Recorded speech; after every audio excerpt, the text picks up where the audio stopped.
You don't own your house. Not really. You might think you do, but the truth is much harsher. The house owns you. Think about it. You work all week just to give most of your paycheck to the bank for a place that keeps breaking down, asking for repairs, and demanding your attention. You thought you were making the smart choice by buying a house, securing your future, becoming a proud homeowner. But what you actually signed up for was 30 years of debt, stress, and non-stop maintenance. Congratulations, you've just become a servant to your own property. When you first get the keys, you feel on top of the world. You hold them up like a trophy, like you've achieved some great victory. But let's be honest, you haven't. You've just inherited a never-ending to-do list wrapped in bricks and mortar. The dream of owning a house is nothing more than a cleverly disguised nightmare. You're not a master of your home, you're its caretaker. Every squeak, every crack, every leak, you're the one who has to deal with it. Now, don't get me wrong. People love to boast about their homes. They post photos of their dream homes on social media, throw housewarming parties, and invite friends over to marvel at their new lives. But what are they really celebrating? That they're now chained to a mortgage? That they'll be mopping up spills, mowing the lawn, and fixing appliances for the next 3 decades? This isn't the American dream, it's the American trap. And the real kicker? The house doesn't care about you. It just sits there, silently demanding your time, your money, your life. When you think about owning a home, you probably picture yourself kicking back on the couch, your feet up, with a drink in hand, looking out over your perfectly manicured lawn. You feel secure, in control, like you've achieved some version of the American dream. But let's take a moment to really break it down because, let's face it, we've all been sold a lie. The house doesn't work for you, you work for it. And while you're busy doing that, the house is getting richer, sucking more and more out of you, and constantly reminding you that you're never really in control. Now, let's talk about the myth of homeownership, the grand idea that you've made it once you sign those papers. You're not just buying walls and a roof, you're buying responsibility, debt, and a lifetime of chores. But they never tell you that, do they? They never tell you that when you buy a house, you're also buying a ticket to a lifetime of repairs, taxes, and endless maintenance. You don't own the house, you're its indentured servant. You don't even own the land beneath your feet because, let's be real, you're still paying property taxes. Ever miss a few payments? Guess who comes to claim the house? Not you, the government. Let's start with the big lie. You're not a homeowner, you're a mortgage holder. That's right, you've become a glorified tenant to a bank. You get to mow the lawn, shovel the snow, and fix the broken pipe, all while writing out checks to the bank every month. You've been sold the illusion of ownership, but you're actually just leasing the property from the bank for 30 years.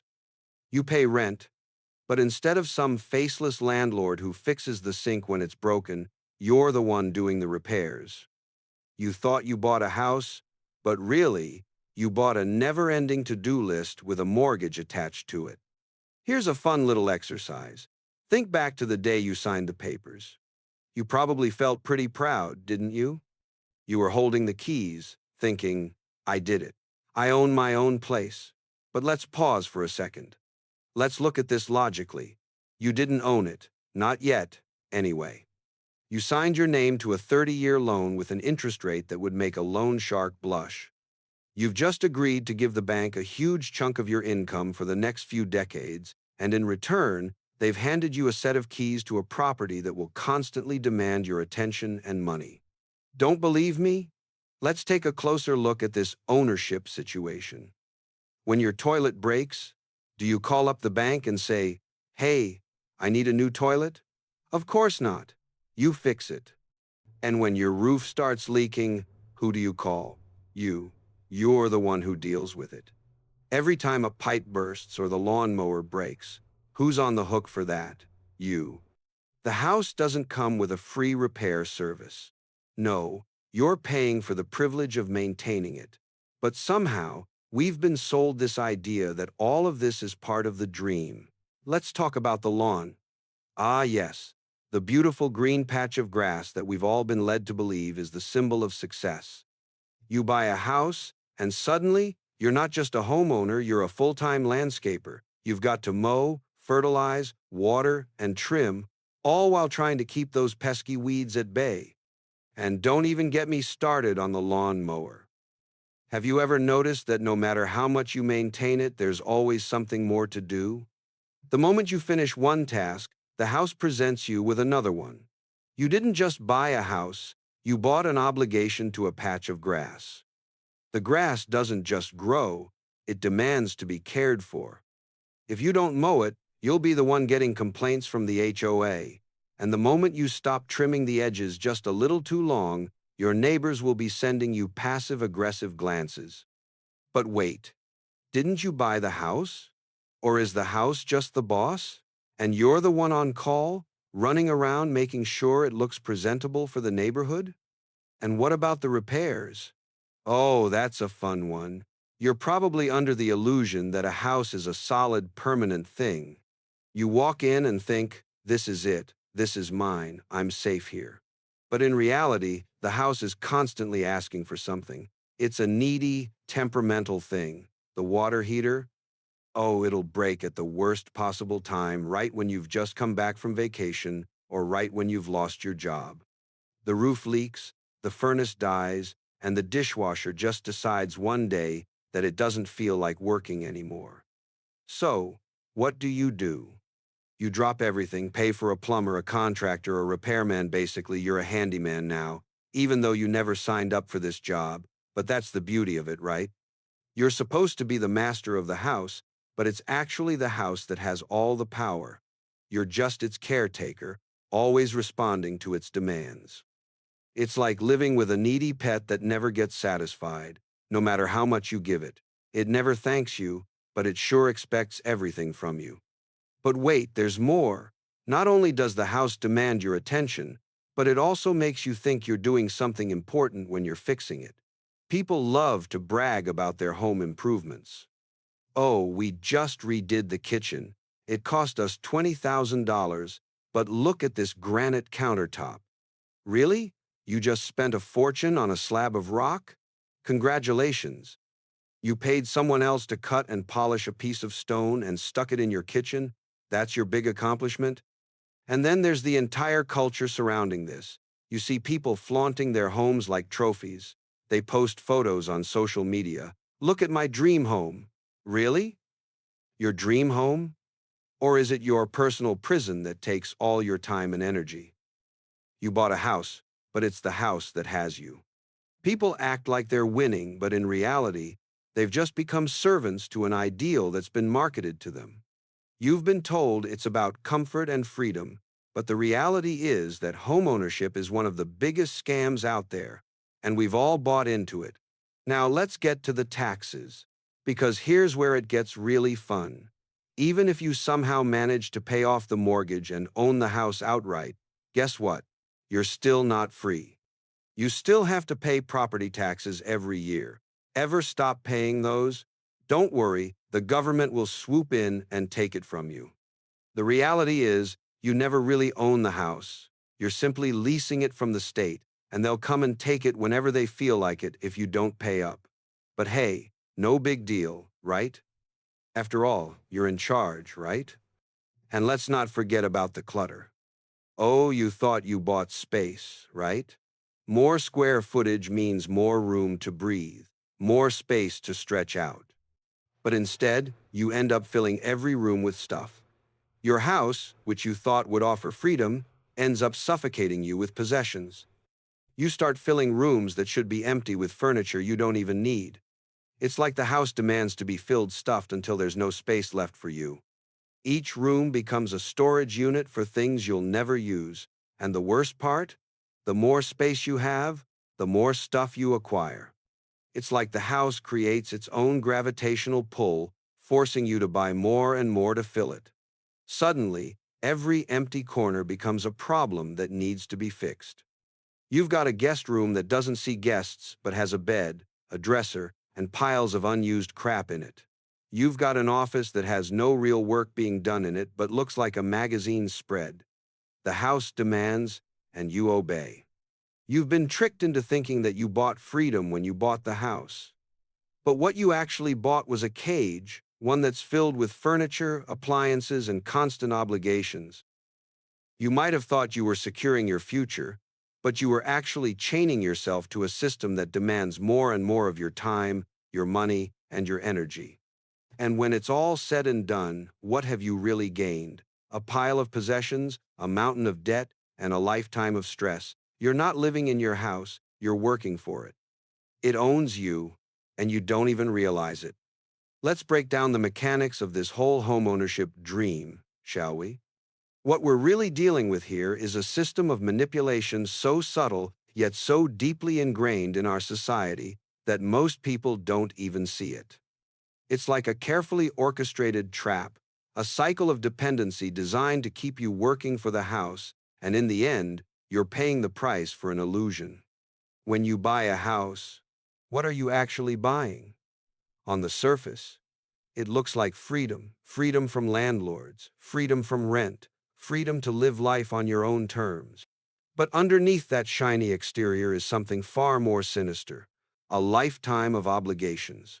The idea that a house is a sanctuary, a place of peace and security, is one of the greatest lies ever told. Sure, a house might offer you shelter, but it also brings with it a never-ending list of demands, the kind of demands you can't ignore, no matter how much you wish you could. A house doesn't let you just be. It demands constant attention, care, and let's not forget money, loads of it. Now here's the real kicker. The system isn't just designed to get you to buy the house, it's designed to make sure you keep working for it. People who buy homes often fall into this trap unknowingly, thinking that they're building something of value, that the house will eventually pay off. But the truth is, by the time the house is paid off, you'll likely be too old to enjoy it, and it'll already be falling apart. So while you're stuck in this endless loop of repairs, upgrades, and taxes, you're slowly sinking into debt. Meanwhile, the bank that financed your mortgage is sitting pretty, collecting interest at your expense. That's the first big contradiction in this system. The house never really belongs to you. Not until it's paid off, and even then, you still don't own it completely. Property taxes will haunt you forever. You're still paying to maintain something that's supposedly yours. Let's talk about the mortgage. The average American mortgage lasts 30 years. 30 years of your life, gone. And do you really own the house at the end of that? Hardly. By the time you've made your final payment, the roof is likely leaky, the plumbing outdated, and the appliances about ready to die. But wait, you've built equity, right? That's supposed to be the big payoff, the equity. That's the magic word that makes everything feel like it was worth it. Except that, by the time you sell the house, all that equity is wiped out by the repairs you've made, the taxes you've paid, and the endless home improvement projects you've poured money into. And when you finally do sell it, you're often left with little to show for it, other than a bunch of emotional attachment to a place that has become a money pit. How can a house be an investment when it's literally draining your finances every single day? Let's zoom in for a second. Imagine this. You just bought a brand new house. It's perfect, right? Freshly painted, brand new appliances, beautiful landscaping.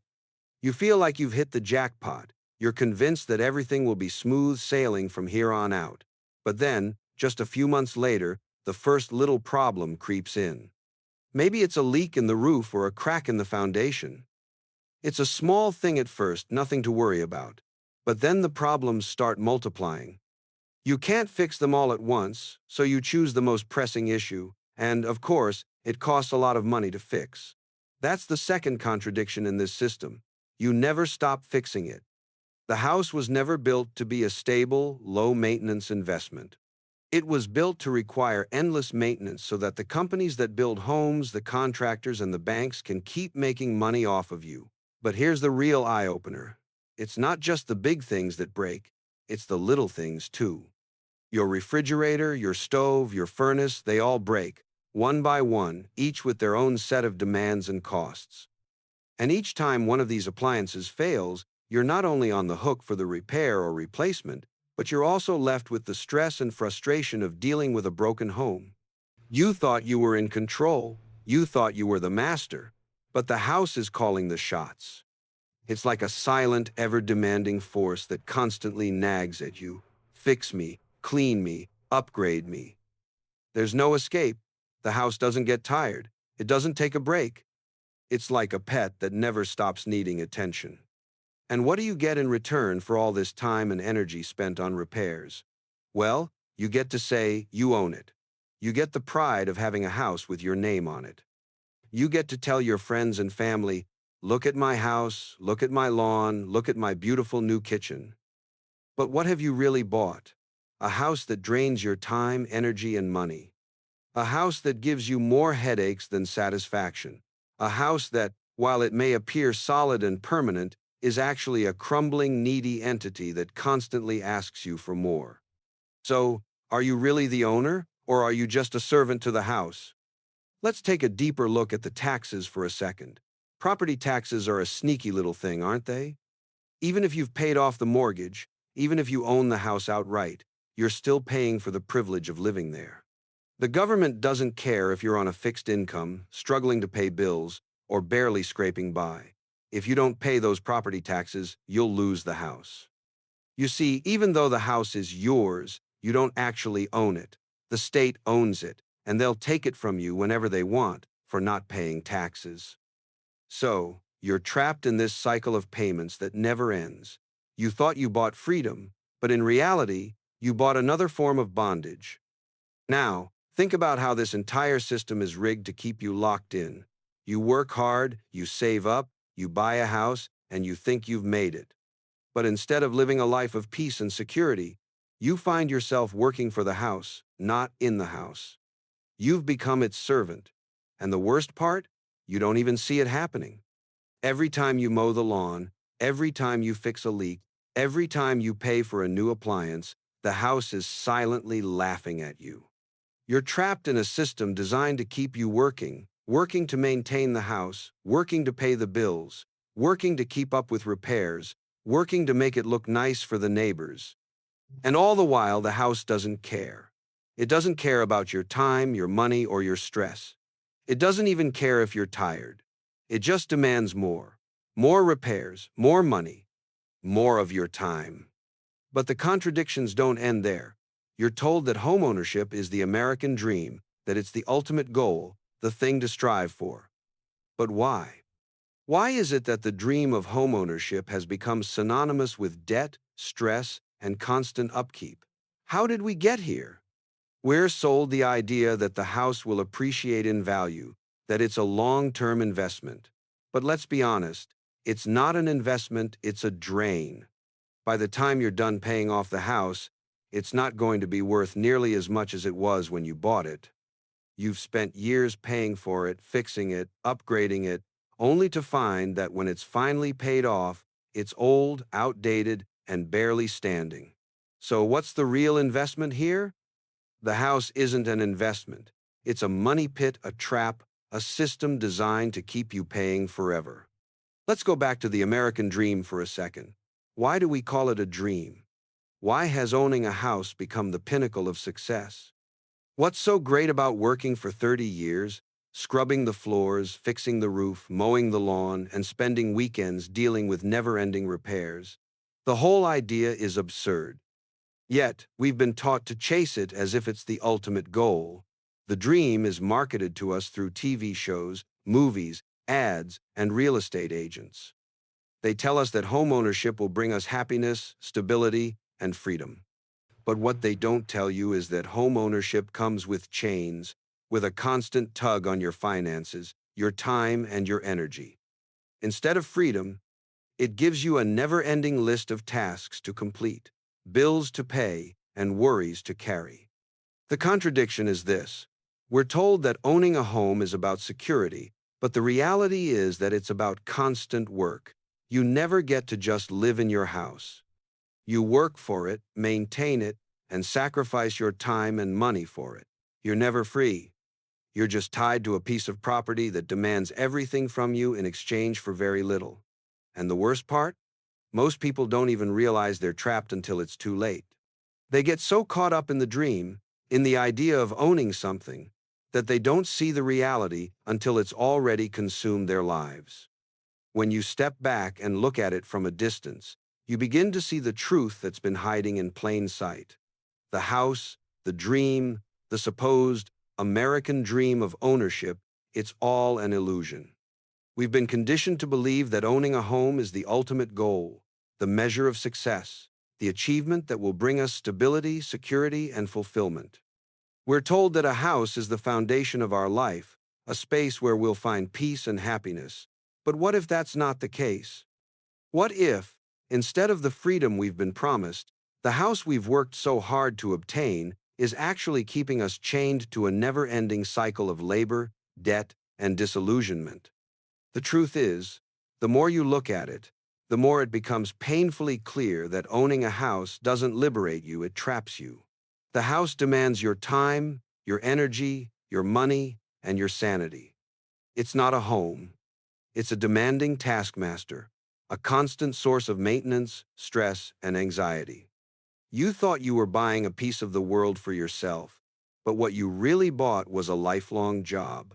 A job with no vacation, no breaks, and no way out. You don't own the house owns you. So, what does this mean for the so-called American dream? For generations, people have worked their whole lives, scraping and saving, just to own a house. But in the end, what do they have to show for it? A mortgage that never seems to end, endless repairs that pile up, taxes that never stop, and a house that demands more of them than they ever bargained for. It's a system that has been sold to us as a path to freedom, but in reality, it's a chain disguised as a promise. If you think about it, we've been taught to worship the idea of homeownership as if it's the ultimate prize, the thing we're supposed to strive for. But is it really? When we look at it closely, the house is a paradox. It offers us security, but at the cost of our time and peace of mind. It gives us the illusion of freedom, while actually locking us into a never-ending cycle of work and worry. Every year, you pay more taxes, spend more money on repairs, and sacrifice more of your personal time for the upkeep of something that was supposed to give you comfort. And when it's all said and done, when the mortgage is finally paid off and the house is yours, how much more time do you really have left to enjoy it? The house has taken so much from you over the years that it's almost impossible to appreciate it in the way you imagined when you first moved in. What have you gained? Ownership of a money pit? A structure that demands you maintain it, fix it, and keep it presentable, all while it slowly erodes your life force? What if the real dream isn't ownership at all? What if we've been sold an idea that's only leading us further down the road of stress, debt, and dissatisfaction? Maybe the true dream is freedom from these chains. The ability to live a life unburdened by endless maintenance, repairs, and financial pressure. But then again, how do you escape? If homeownership is the ultimate goal, then what does it say about those who choose not to follow that path? Are they less successful? Less stable? Or are they simply rejecting the lie that we've been fed for so long?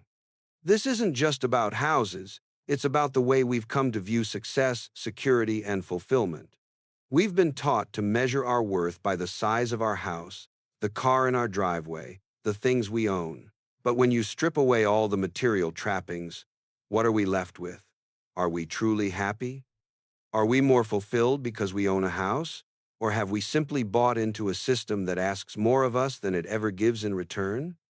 The more we chase this idea of ownership, the further we move away from real freedom. We're told that owning a home is a symbol of success, but it often feels like a trap, a constant reminder of all the things we have to fix, maintain, and pay for. The house becomes less of a place of refuge and more of a symbol of everything that's wrong with our lives. It's a reminder of how we've allowed ourselves to be manipulated into believing that owning a house is the ultimate accomplishment, even as it slowly strips away our peace and our time. At the end of the day, what do we really want? Do we want the house, or do we want the freedom we thought it would give us? Do we want the stability, or do we want the flexibility to live on our own terms? When we look at the price we've paid emotionally, financially, and physically, is it really worth it? Is the house the dream we thought it was, or is it something more insidious, a societal construct that's keeping us tied down, chasing after something we can never truly own? It's easy to get caught up in the idea that home ownership is the goal, the end-all be-all of success. It's easy to believe that once you've bought a house, you've made it, that you've secured your future. But when you stop and really think about it, the reality doesn't match up to the dream. The house, the very thing we thought would give us freedom, often becomes the source of our biggest burdens. We're not free because we own a house, we're enslaved to it. And the worst part? We've been conditioned to think that this is normal, that this is what it means to be successful, to be stable, to be secure. We're told that the house will be our refuge, our sanctuary, but for many, it becomes a prison, one we've built ourselves. So, what happens when we break free from the idea that homeownership is the ultimate goal? What happens when we question the system that tells us we must own, that we must acquire, that we must work and work and work just to maintain a structure that never gives us the peace we thought it would? What if we stopped seeing the house as the ultimate achievement and started seeing it for what it really is, a tool, an object that serves a purpose, but not the key to happiness? The truth is, we've been sold a narrative that tells us we must constantly acquire, constantly own, constantly strive for more. But what if the real answer isn't in more stuff, more space, or more responsibility? What if the answer lies in freedom? The freedom to live without the weight of constant maintenance, constant payments, and the never-ending pressure of owning something that doesn't love us back. Maybe the real question isn't, how can I own my house? Maybe it's, how can I own my life? And in the end, that's the question we should all be asking ourselves. So here's the punchline. You've worked your whole life, saved up, bought your dream home, only to realize that you've just traded your freedom for a never-ending to-do list. The American dream? More like the American trap.